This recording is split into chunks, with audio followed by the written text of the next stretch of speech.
सभी, मैं अनिल देवड़ा एक बार फिर से आपका स्वागत करता हूं एग्जाम कौशल यूट्यूब चैनल पर।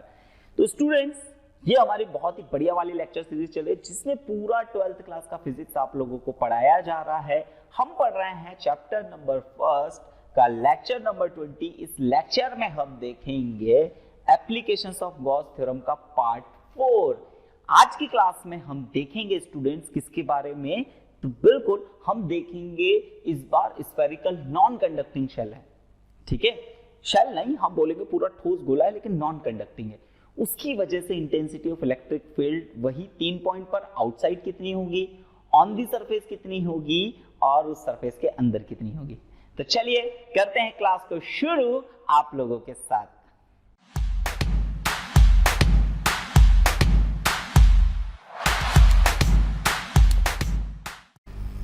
चलिए स्टूडेंट, तो आज हम देखेंगे intensity of electric field. Intensity of electric field define कर रहे हैं गॉस थ्योरम में। हम गॉस थ्योरम में क्या करते हैं, intensity of electric field find करते हैं। याद कीजिए वही 4 स्पेशल मेथड से। सबसे पहले हम इलेक्ट्रिक फील्ड को गॉसियन सरफेस कंसीडर करते हैं, दूसरा हम इलेक्ट्रिक फ्लक्स कैलकुलेट करते हैं, तीसरा हम टोटल चार्ज कंसीडर करते हैं या कैलकुलेट करते हैं, और last final application of Gauss theorem का यूज करके इंटेंसिटी ऑफ इलेक्ट्रिक फील्ड निकालते हैं। तो चलिए आज का हमारा टॉपिक है electric field intensity due to a uniformly charged non conducting shell. इस बार हमारे पास एक नॉन कंडक्टिंग शेल है, या हम यहां पर शेल की जगह में एक स्फेरिकल मान रहा हूं, सॉलिड स्फीयर है, non conducting solid sphere, non conducting. और यहां पर इस पूरे हिस्से की जगह थोड़ा सा यहां पर मैं चेंज कर देता हूं स्टूडेंट्स, यहां पर, ठीक है, तो ध्यान से देखिएगा यहां पर नॉन कंडक्टिंग स्फीयर है।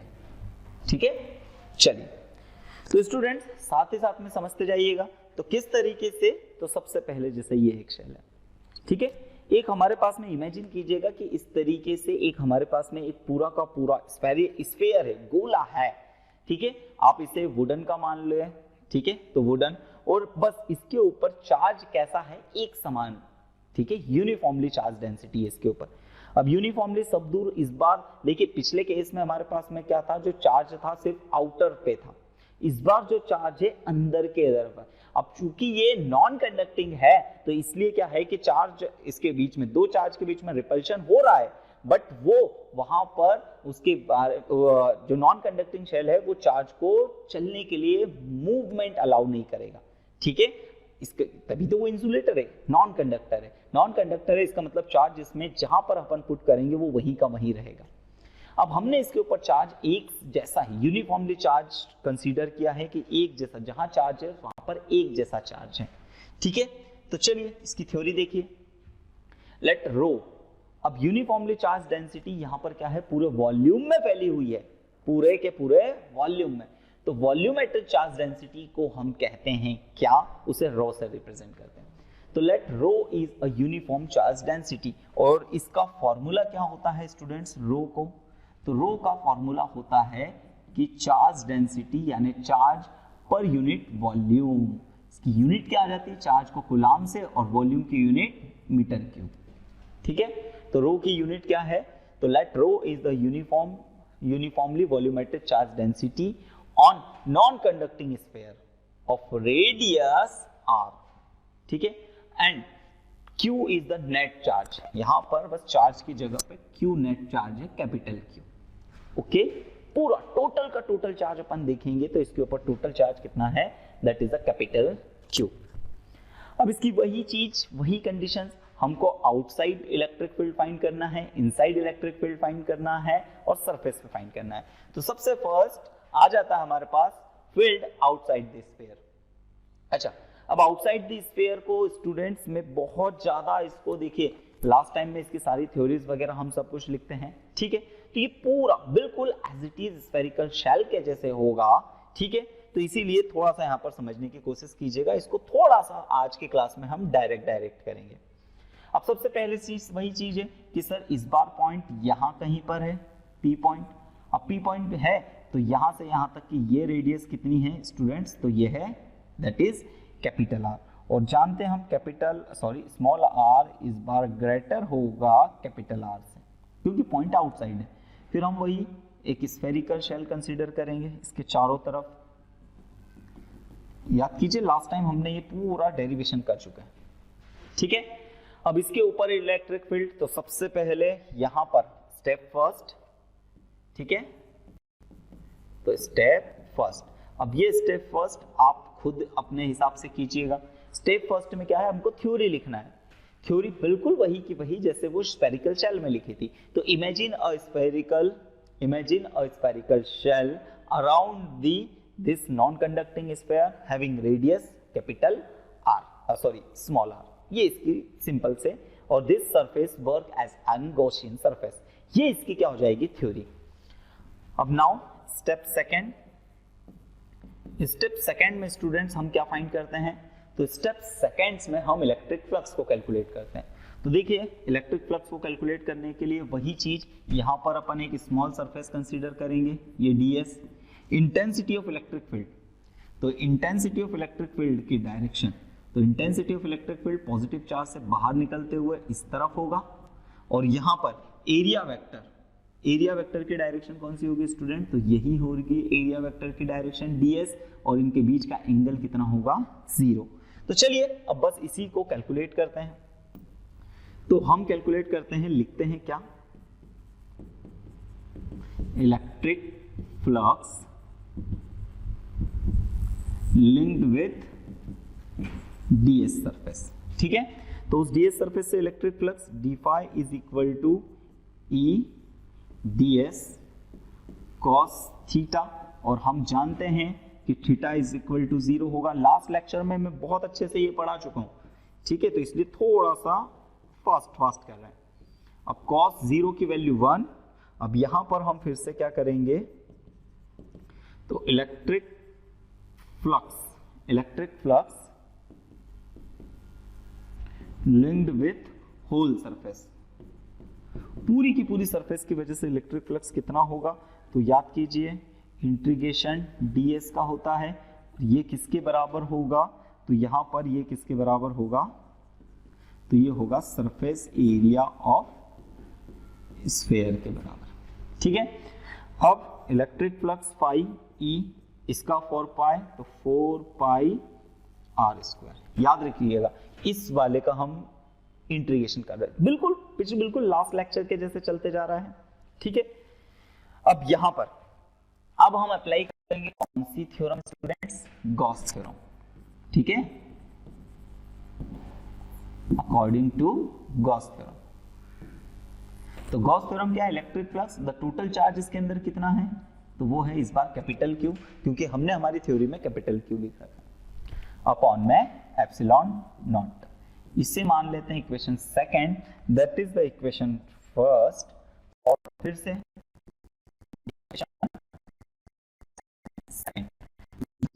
हो जाएगा 4 पाई, स्मॉल r है,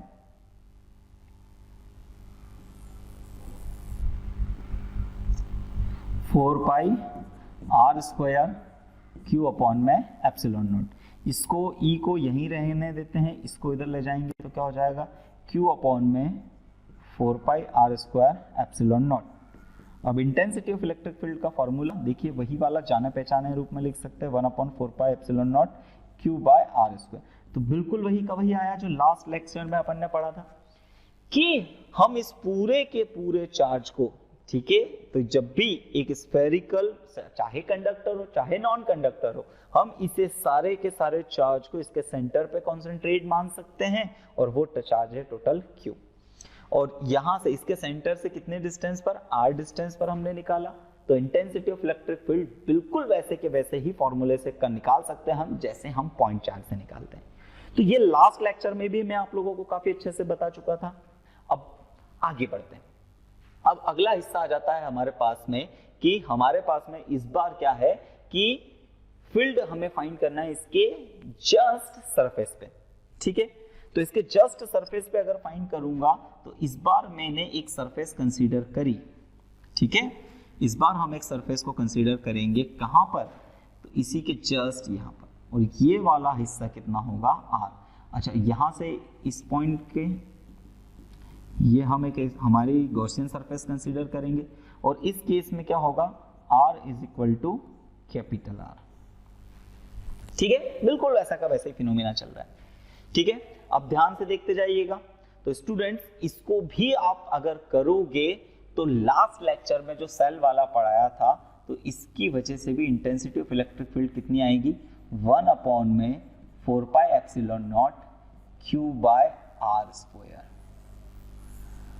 अब स्टूडेंट थोड़ी सी आप लोग अपने तरफ से मेहनत कीजिएगा, क्योंकि ये वाला पूरा जो इसका का जैसा हमने इसके लास्ट लेक्चर में यानी 19 लेक्चर में सेल के लिए किया था, तो सेल के लिए दो कंडीशन थी, एक आउटसाइड वाली और एक ऑन दी सरफेस वाली। और यहां पर भी आउटसाइड वाली और ऑन दी सरफेस वाली दोनों का बिल्कुल फिनोमेना सेम आएगा, सेम रिजल्ट आएगा। ठीक है, वहां पर फॉर्मूला आया था 1/4πε0 Q/r²। यहां पर अगर सरफेस पर है तो 1/4πε0 Q/R²। तो स्टूडेंट्स बिल्कुल ध्यान से कीजिएगा, वो ऐसा नहीं हो कि आगे पार्ट पीछे से पार्ट। आपको अगर अच्छे से पढ़ाई करते चलना है तो मेरे जैसे जैसे लेक्चर्स आप लोगों को, जैसे आप लोग अगर 20th लेक्चर पढ़ रहे हैं तो उसके पहले के 19th लेक्चर आने चाहिए, 19 लेक्चर पढ़ रहे हैं तो 18 लेक्चर आना चाहिए। क्योंकि स्टूडेंट्स ये हमारा जो फिजिक्स है बिल्कुल लाइन वाइज लाइन चलता है कि सबसे पहले हमने ये टॉपिक कवर किया, तभी तो अगला समझ में आएगा, तभी तो उसके आगे का पूरा टॉपिक वाइज टॉपिक सीढ़ी दर सीढ़ी चलते जाता है। ठीक है, चलिए अब यहां पर जो मेन कॉन्सेप्ट है वो मेन कॉन्सेप्ट मैं आप लोगों को बताता हूं कि फील्ड इनसाइड द स्फीयर। अब इसे वही 4 स्टेप्स पे से बिल्कुल प्रॉपर तरीके से करते हैं। ठीक है, तो ध्यान से देखते जाइएगा स्टूडेंट। इस बार क्या है कि हमें इसके अंदर, तो इसके अंदर यहां पर एक पॉइंट को कंसीडर करता हूं मैं यहां पर। अच्छा, एक पॉइंट को अगर यहां कंसीडर किया है तो अब हमें जो गॉसियन सरफेस मानना पड़ेगी वो इसके अंदर मानना पड़ेगी, कुछ इस तरह से। ठीक है, गॉसियन सरफेस हमने कंसीडर करी इसके इनसाइड, इसकी रेडियस यहां पर कितनी है, स्मॉल r। तो यहां पर इस बार कंडीशन क्या है कि r जो है कैपिटल R वो बड़ा है। ठीक है, तो चलिए इस गॉसियन सरफेस के बारे में देखते हैं, समझते हैं, लिखते हैं इसकी थ्योरी। तो ये है, कंसीडर अ पॉइंट P। तो एक पॉइंट P है यहां पर, consider a point P inside the sphere at r distance. कहां से r डिस्टेंस है, to the centre of the sphere. इस स्फीयर के सेंटर से r डिस्टेंस पर एक पॉइंट P कंसीडर किया है हमने। Now we have to determine the intensity of electric field at this point. इस पॉइंट पर अपने को intensity of electric field find करना है। ठीक है, नाउ नेक्स्ट, अब हम लोगों को सबसे पहली स्टेप में हम क्या करते हैं स्टूडेंट्स, एक गॉसियन सरफेस को कंसीडर करते हैं। और वो गॉसियन सरफेस ये जो ब्लू कलर में मैंने आप लोगों को बताई है। ठीक है, मतलब इस स्फीयर के अंदर उस पॉइंट P को घेरे हुए अपन एक सरफेस कंसीडर करेंगे। ठीक है, तो वही लिखा है, कंसीडर अ गॉसियन सरफेस। ठीक है, a concentric sphere of radius r। Concentric का मतलब यहां पर क्या है कि इस बड़े वाले सर्कल, ठीक है, इस बड़े वाले स्फीयर और अंदर वाले स्फीयर दोनों का सेंटर सेम है, तो कॉन्सेंट्रिक स्फीयर। और अंदर वाले स्फीयर की रेडियस कितनी है, वो है स्मॉल r। देखिए यहां पर लिख रखा है, so that point P in this surface. तो पॉइंट P कहां पहुंच जाएगा, इसकी सरफेस पे पहुंच जाएगा। E इज रेडियली आउटवर्ड, ठीक है, एज कंप्लीट सरफेस। इस पूरी सरफेस से E की डायरेक्शन बाहर की तरफ होगी। At every point of this surface the angle is 0 between E and A। ठीक है, A मतलब एरिया वेक्टर। चलिए समझिएगा, ध्यान से सारी चीजों को समझते जाइएगा। ठीक है, यहां पर एक मैं छोटी सी वही ds सरफेस कंसीडर करूं, तो इसके अंदर इंटेंसिटी ऑफ इलेक्ट्रिक फील्ड की डायरेक्शन, तो बिल्कुल हम जानते हैं इंटेंसिटी ऑफ इलेक्ट्रिक फील्ड की डायरेक्शन ये होगी। सर एरिया वेक्टर की डायरेक्शन, तो वो एरिया वेक्टर की डायरेक्शन होगी स्टूडेंट यहां से, इस सरफेस से एरिया वेक्टर की डायरेक्शन ये वाली। दोनों के बीच में एंगल कितना होगा, 0। हर बार यही हो रहा है। ठीक है, वही चीज है। तो ये हमने स्टेप फर्स्ट यानी हमने किसके बारे में बताया, गॉसियन सरफेस के बारे में बताया। नाउ स्टेप सेकंड स्टेप में हमको कैलकुलेट करना है electric flux linked with Gaussian surface. तो गॉसियन सरफेस से इलेक्ट्रिक फ्लक्स कितना लिंक है, तो इसे समझने के लिए हम इसके बारे में थोड़ा सा पार्ट करते हैं, ठीक है। चीजों को अच्छी तरीके से स्टूडेंट समझते जाइएगा। तो लिखते हैं इसके बारे में, समझते हैं, ठीक है। तो हम सबसे पहले इलेक्ट्रिक फ्लक्स कैलकुलेट करते हैं। Electric flux linked with DS surface. DS surface का मतलब वो बड़े छोटे से सरफेस को अपन ने कंसीडर करा है। या आप ध्यान दीजिए, अभी तक हम यही हर बार कर रहे हैं, ई ds cos थीटा, और cos थीटा यहां पर कितना है 0, और cos 0 की वैल्यू कितनी हो जाएगी 1। अब यहां से हम इसकी तो वैल्यू 1 हो जाएगी। अब हम इलेक्ट्रिक फ्लक्स कैलकुलेट करते हैं। फिर से इलेक्ट्रिक फ्लक्स लिंक्ड विथ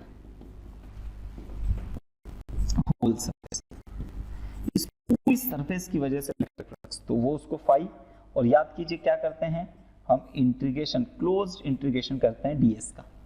अच्छा, फिर से यही वाला सर, इसका इंटीग्रेशन किसके इक्वल होगा, तो अंदर वाले स्फीयर का कर रहे हैं, तो उसी की सरफेस एरिया के बराबर, और वो कितना होगा, तो वो होगा 4 पाई और स्मॉल आर स्क्वायर, ठीक है।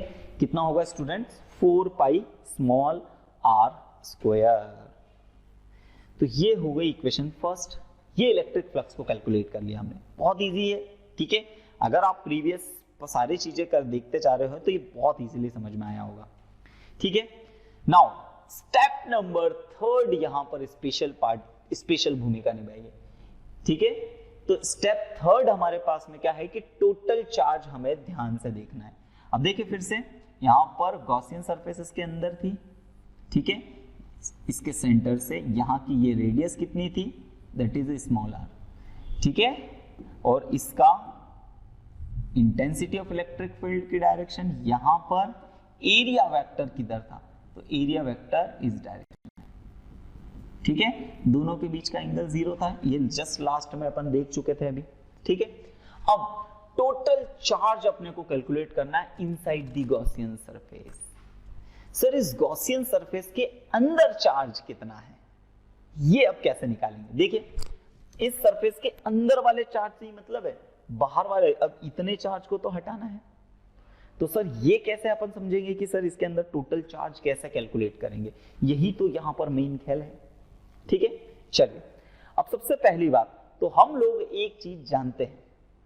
क्या चीज जानते हैं स्टूडेंट्स, कि हमारे पास में इस पूरे सरफेस पे सरफेस चार्ज डेंसिटी के बारे में हम लोग वॉल्यूमेट्रिक चार्ज डेंसिटी के बारे में जानते हैं। अच्छा, वॉल्यूमेट्रिक चार्ज डेंसिटी हमारे पास में यहां पर क्वेश्चन में पहले से ही गिवन है या कंडीशन में गिवन है, वॉल्यूमेट्रिक चार्ज डेंसिटी। अच्छा, volumetric charge density it means rho, और ये किसके इक्वल होता है, तो ये होता है चार्ज पर यूनिट वॉल्यूम, इसी के बराबर होता था, ठीक है, चार्ज पर यूनिट वॉल्यूम। अब स्टूडेंट्स यहां पर हमें बहुत अच्छे से ध्यान से देखते जाना है, ठीक है, बहुत अच्छे से ध्यान से देखते जाना है। क्या मैं इसे ऐसा भी लिख सकता हूं कि क्यों सर चार्ज पूरा वॉल्यूम, तो पूरे, अच्छा यहां पर वॉल्यूमेट्रिक, अभी पूरे स्फीयर का वॉल्यूम कितना है, तो पूरे स्फीयर के वॉल्यूम का फॉर्मूला, यानी हमारे पास वॉल्यूम ऑफ स्फीयर, याद कीजिए वॉल्यूम ऑफ स्फीयर का फॉर्मूला क्या होता है, 4/3 पाई आर क्यूब। अब अभी हम पूरे की बात कर रहे हैं ना, वॉल्यूमेट्रिक चार्ज डेंसिटी ये तो पूरे की है, तो यहां पर वॉल्यूम की जगह क्या आ जाएगा हमारे पास, तो वॉल्यूम की जगह आ जाएगा 4/3 पाई और कैपिटल आर का क्यूब। इतना हिस्सा समझ में आया, तो ये है इसका मतलब, एक पर यूनिट वॉल्यूम के अंदर चार्ज कितना है, इतना। अब मुझे कितने पे, इस वाले पे निकालना है, ठीक है। तो ध्यान से देखते जाइएगा, है ना। तो वो अपन मान रहे हैं कि हमारे सरफेस के अंदर चार्ज कितना है, Q, ठीक है भाई। हमारी इस सरफेस के अंदर चार्ज कितना है, तो वो हमने मान लिया Q। पूरे के ऊपर कितना है, कैपिटल Q। ध्यान से देखते जाइए कि सर इस पूरे के ऊपर चार्ज कितना है, कैपिटल Q, और हमारे को इस वाले के अंदर का चार्ज पता करना था, तो वो Q माना। अब वो Q माना है, ठीक है। तो ध्यान से देखते जाइएगा कि सर वो चार्ज किसके बराबर होगा, तो वो होगा वॉल्यूमेट्रिक चार्ज डेंसिटी Q। ये है charge per unit volume, per unit volume Q, sorry rho, into यहां पर क्या होगा सर, कितने वॉल्यूम पर देख रहे हैं, तो यहां पर हमें लेना होगा वॉल्यूम ऑफ, बिल्कुल गॉसियन सरफेस का वॉल्यूम लेना होगा, ठीक है। अच्छा, गॉसियन सरफेस का वॉल्यूम क्यों, क्योंकि सर इसी के अंदर तो हमने को निकालना है, ठीक है। तो चलिए Q इज इक्वल टू रो। अच्छा, गॉसियन सरफेस, अब गॉसियन सरफेस का वॉल्यूम का फॉर्मूला, तो गॉसियन सरफेस का वही वॉल्यूम का फॉर्मूला 4/3 पाई और स्मॉल r क्यूब। समझ में आया, क्योंकि सर इसकी रेडियस इसी का वॉल्यूम फाइंड करना है, तो स्फेयर के वॉल्यूम का फॉर्मूला 4/3 पाई r क्यूब होता है। अब छोटे वाले की रेडियस स्मॉल r है, ठीक है। चलिए बहुत बढ़िया, तो ये हमारे पास इसका। अच्छा, हम इससे थोड़ा सा ऐसा भी लिख सकता हूं मैं कि रो की वैल्यू देखो हमने वहां पर और निकाल ली है, तो यहां पर हो जाएगा Q अपॉन में, ठीक है। साथ ही साथ में इधर कौन चल रहा है, 4/3 पाई r क्यूब, और नीचे क्या चल रहा है, तो नीचे आ जाएगा, ठीक है। ध्यान से देते हैं, रो की वैल्यू पुट अप कर रहा हूं, तो रो की वैल्यू नीचे की ओर आ जाएगी 4/3 पाई और कैपिटल R क्यूब। तो आप देखोगे 4/3 से 4/3 कैंसिल, पाई से पाई कैंसिल, यानी हमारे पास चार्ज कितना होगा, तो वो होगा Q multiply by R cube upon में capital R cube. I hope so ये चीज समझ में आई होगी कि सर कैसे चार्ज हमने निकाला। फिर से देखते जाइए, फिर से ये टोटल चार्ज को कैलकुलेट करना, यही हमारे लिए इसमें स्पेशल काम है कि सर टोटल चार्ज कैसे निकालेंगे। तो देखते जाइएगा, जैसे अगर मैंने बोला कि charge per unit volume, charge per unit volume का मतलब क्या है कि एक स्फीयर है, उसका एक वॉल्यूम लिया, कितना, एक वॉल्यूम, तो एक वॉल्यूम के अंदर चार्ज है 50, ठीक है, बिल्कुल 50। एक वॉल्यूम के अंदर चार्ज है 50, तो दो वॉल्यूम के अंदर 100, तीन वॉल्यूम के अंदर 150, फोर वॉल्यूम के अंदर 200, ठीक है। इसी तरीके से सोचिए कि एक वॉल्यूम के अंदर चार्ज है रो, एक वॉल्यूम के अंदर चार्ज है कितना, रो, तो दो वॉल्यूम के अंदर 2 रो, 3 वॉल्यूम के अंदर 3 रो। तो वही तो करा है कि सर चार्ज निकालना है, एक वॉल्यूम के अंदर रो चार्ज है, हमको कितने वॉल्यूम पर निकालना है, तो हमारी सरफेस के वॉल्यूम के ऊपर, हमारी गॉसियन सरफेस के वॉल्यूम के बराबर, तो इसलिए मल्टीप्लिकेशन में गॉसियन सरफेस। अब वॉल्यूमेट्रिक चार्ज डेंसिटी का फॉर्मूला ही होता है Q/V, तो टोटल चार्ज अपॉन में टोटल वॉल्यूम, तो टोटल चार्ज तो है Q और टोटल वॉल्यूम है 4/3 पाई r क्यूब। तो ये हमारे पास में टोटल चार्ज आ गया। नाउ स्टूडेंट, अब अपन अप्लाई करते हैं कौन सी थ्योरम, गॉस थ्योरम। तो अगर हम गॉस थ्योरम लगाते हैं तो गॉस थ्योरम क्या होती है, तो गॉस थ्योरम होती है phi is equal to Q upon में एप्सिलॉन नॉट। क्या हम Q हमारे चार्ज को निकाल चुके हैं, तो हाँ, चार्ज की वैल्यू हम ये पुट कर सकते हैं, तो चार्ज की वैल्यू में रख दूंगा Q R क्यूब अपॉन में एप्सिलॉन नॉट और कैपिटल R क्यूब। तो ये हो जाएगा, ये हो गया हमारे पास में कौन सी, इक्वेशन नंबर सेकेंड। बोलो सर इक्वेशन नंबर फर्स्ट कौन सी है, तो इक्वेशन नंबर फर्स्ट ये हमने निकाल चुके थे, ठीक है। तो ध्यान से देखते जाइए, ये नाउ इक्वेशन नंबर सेकेंड पे बढ़ते हैं, ठीक है। अब इन दोनों को ही हम इक्वेट कर देते हैं, ठीक है, यानी by equation first and second. Equation first में ध्यान दीजिए, ये आया था E 4 pi small r square, याद है, ठीक है, इज इक्वल टू में यहां क्या है Q आर क्यूब अपॉन में एप्सिलॉन नॉट और कैपिटल आर क्यूब। अब student intensity of electric field find करना है तो ई को यहीं रहने देता हूं, बाकी ये सारा इधर पहुंच जाएगा। तो Q r cube divide by epsilon naught r cube capital R cube और 4 पाई आर स्क्वायर। ठीक है। अच्छा स्टूडेंट्स, अब यहां पर समझ सकते हैं कि सर इससे ये वाला एक आर कैंसिल हो जाएगा। इसका मतलब हमारे पास क्या हिस्सा बचा, Q अपॉन में थोड़ा सा 4 पाई एप्सिलॉन नॉट को साथ में लिख देता हूं, आर क्यूब और मल्टीप्लाई में एक अलग से आर लिख देता हूं। ये हिस्सा, ये इंटेंसिटी ऑफ इलेक्ट्रिक फील्ड होगी अंदर की तरफ। अब स्टूडेंट्स यहां पर सारी चीजों को ऐसा क्यों किया मैंने, क्योंकि आपने देखा होगा Q, capital Q, this is a constant quantity for this expression. क्यों? क्योंकि इस पूरे के ऊपर चार्ज हमने कितना दिया है, Q। भैया एक शेल के ऊपर पहले से ही हमने चार्ज कितना रख दिया, कैपिटल Q। अब वो कैपिटल Q यहां कैसी है, कांस्टेंट क्वांटिटी, नहीं बदलेगी, हम चार्ज को नहीं बदल रहे हैं। दूसरा 4 पाई एप्सिलॉन नॉट, ये तो कांस्टेंट होता है। कैपिटल R, तो कैपिटल R इस स्फीयर की, बड़े वाले स्फीयर की रेडियस फिक्स है। हम किसको चेंज कर सकते हैं, तो अंदर वाले स्फीयर को ही थोड़ा सा छोटा बड़ा कर सकते हैं। तो छोटा बड़ा कर सकते हैं, तो इसलिए हमारे पास एक वेरिएबल क्वांटिटी कौन सी है, तो ये वाला जो कैपिटल R है ये है वेरिएबल।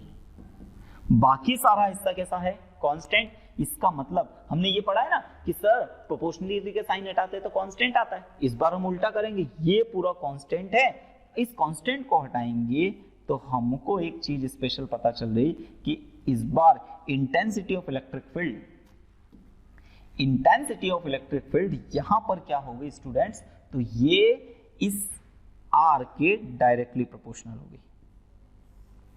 ये हमको एक फाइनल रिजल्ट पता चला।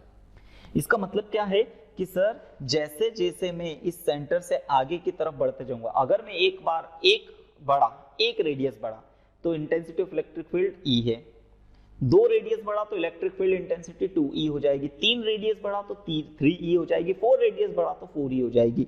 यानी इनके बीच में डायरेक्टली प्रोपोर्शनल का रिलेशन है। ठीक है, बात समझ में आई? तो अब सारे फिनोमिना को एक साथ इकट्ठा करके सोचते हैं हम।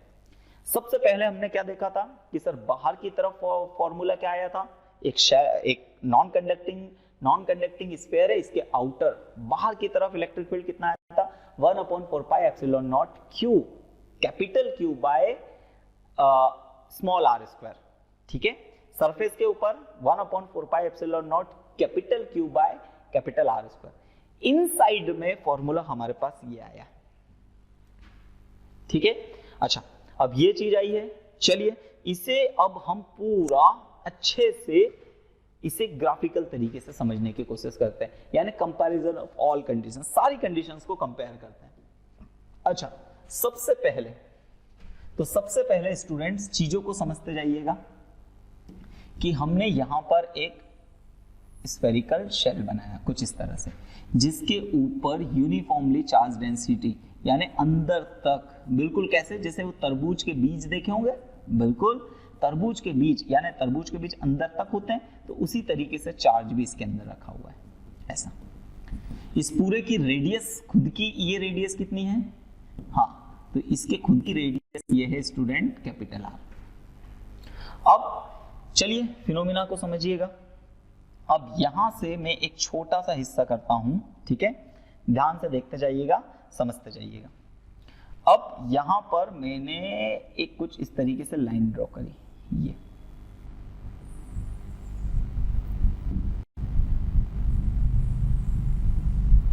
कुछ इस तरीके से बाउंड्री, और ये बना दिया हमने एक्सेस। अच्छा ये एक्स एक्सिस किसको डिफाइन करेगा, तो ये डिस्टेंस को, कहां से, तो स्टूडेंट कहां से डिस्टेंस, तो वो डिस्टेंस हम कंसीडर करेंगे उसके सेंटर से। तो ये वाला पॉइंट किसको बताएगा, इसके सेंटर को। ठीक है, सेंटर से इस तरफ, यहां से यहां तक की ये वाली डिस्टेंस कितनी होगी, तो वो होगी कैपिटल R। ठीक है, चलिए अब अगर अपन बात करते हैं कि सर अंदर की तरफ अंदर की तरफ इलेक्ट्रिक फील्ड का फॉर्मूला हमारे पास में क्या आया था, तो अंदर की तरफ इलेक्ट्रिक फील्ड का फॉर्मूला देखिए इनसाइड, तो इनसाइड के लिए हमारे पास में फॉर्मूला आया था Q अपॉन में 4 pi epsilon naught capital R cube और मल्टीप्लाई में R, और इसके बीच के कैसा रिलेशन था, that is a directly proportional, sorry small r यहां पर था। तो इसका मतलब क्या है कि सर जैसे जैसे जैसे जैसे मैं इसके सेंटर पे, तो सेंटर पे इस r की डिस्टेंस कितनी हो जाएगी 0, तो इलेक्ट्रिक फील्ड भी 0। अब जैसे ही स्टूडेंट्स हम इस सेंटर से आगे की तरफ जाएंगे तो हमारे पास इलेक्ट्रिक फील्ड कुछ इस तरीके से डायरेक्टली प्रोपोर्शनल के रिलेशन में बढ़ते जाएगा, ऐसे कुछ इस तरह से, समझ में आया। इसी तरह से मैं इधर भी जाते जाऊंगा तो इलेक्ट्रिक फील्ड का रिलेशन इस तरीके से डायरेक्टली प्रोपोर्शनल में बढ़ते जाएगा। अब डायरेक्टली प्रोपोर्शनल के रिलेशनशिप को हम पता है कि बहुत अच्छे से स्ट्रेट लाइन से शो करते हैं। इसका मतलब सर जैसे ही अपन एक डिस्टेंस, तो इलेक्ट्रिक फील्ड बढ़ते जाएगा, कैसे, डायरेक्टली प्रोपोर्शनल, रेडियस के डायरेक्टली प्रोपोर्शनल। अब यहां पर आकर के हम यहां पर ये पॉइंट कहां पहुंच गए, तो यहां पर ये वाला फील्ड कहां था, तो ये था इनसाइड, अंदर। अब जबकि ये वाला पॉइंट कौन सा था, तो ये है सरफेस पर, और सरफेस पर electric field at this surface, उसका फॉर्मूला हमारे पास में क्या आया था, 1 अपॉन में 4 pi epsilon naught Q by, और वो था आर स्क्वायर। तो यहां पर इस समय पर इलेक्ट्रिक फील्ड ये सबसे मैक्सिमम होगा। फिर बाहर जैसे ही हम जाते थे बाहर के पॉइंट पर, तो आउटसाइड इलेक्ट्रिक फील्ड कितना होता है, 1 अपॉन में 4 pi epsilon naught Q by और स्मॉल आर स्क्वायर। इसका मतलब सर जैसे जैसे डिस्टेंस आगे की तरफ में r की वैल्यू अगर बढ़ाते जाऊंगा तो इस q की वैल्यू, E की value, intensity of electric field कम होते जाएगा, तो इंटेंसिटी ऑफ इलेक्ट्रिक फील्ड कम होते जाएगा, तो ऐसे। अब यहां पर स्ट्रेट लाइन क्यों नहीं है स्टूडेंट, तो क्योंकि यहां पर इनवर्सली प्रोपोर्शनल का रिलेशनशिप है, ये ऐसा आर स्क्वायर डायरेक्टली प्रोपोर्शनल नहीं है, इनवर्सली प्रोपोर्शनल है, इसलिए कम होते जा रहा है और स्क्वायर के साथ में है। सेम हिस्सा यहां पर भी कुछ इस तरह से आएगा, ये हो मजा नहीं आया,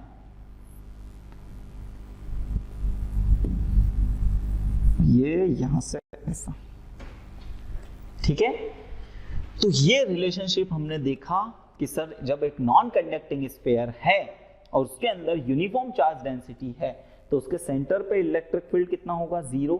जैसे जैसे हम आगे बढ़ते जाएंगे, तो थोड़ा सा समझ सर, जैसे जैसे हम आगे बढ़ते जाएंगे तो चार्ज, देखिए वही इमेजिन कीजिए, गॉसियन सरफेस इतनी बड़ी ली तो सर उसके अंदर कुछ चार्ज होगा, फिर और चार्ज होगा, फिर और चार्ज होगा। जैसे जैसे हम गॉसियन सरफेस बढ़ाते जाएंगे तो चार्ज बढ़ते जाएगा, इलेक्ट्रिक फील्ड बढ़ते जाएगा, तो इलेक्ट्रिक फील्ड बढ़ते जा रहा है। एकदम सरफेस पे सारा का सारा चार्ज कंसीडर हो जाएगा, तो सारा का सारा चार्ज कंसीडर हो जाएगा, तो यहाँ पर इंटेंसिटी ऑफ इलेक्ट्रिक फील्ड इस पॉइंट पर कैसी आएगी, मैक्सिमम, यानी सरफेस पर सबसे ज्यादा होगी। फिर उसके बाद जैसे ही हम आगे जाते जाएंगे, अब चार्ज तो फिक्स है, चार्ज तो अब नहीं बदल रहा, लेकिन क्या इसके सेंटर से डिस्टेंस बढ़ते जा रही है और डिस्टेंस के साथ में इंटेंसिटी ऑफ इलेक्ट्रिक फील्ड कम होते जा रही है इस रिलेशनशिप के साथ, ये वाले रिलेशनशिप। तो ये हमने देखा कि एक स्फेरिकल कंडक्टर के स्फेरिकल नॉन कंडक्टिंग कंडक्टर के अंदर इलेक्ट्रिक फील्ड कितना होता है, सरफेस पे कितना होता है, बाहर उसका फिनोमेना कैसा होगा। जबकि हमने spherical shell, conducting spherical shell में देखा था कि उसके अंदर इंटेंसिटी ऑफ इलेक्ट्रिक फील्ड 0 हो जाती है, क्योंकि अंदर कभी कोई चार्ज नहीं रहता, लेकिन यहां पर चार्ज है, ठीक है। तो आई होप सो स्टूडेंट ये हिस्सा बहुत अच्छे से समझ में आया होगा। कैसी लगी है आपको क्लास, कमेंट करके जरूर बताइएगा।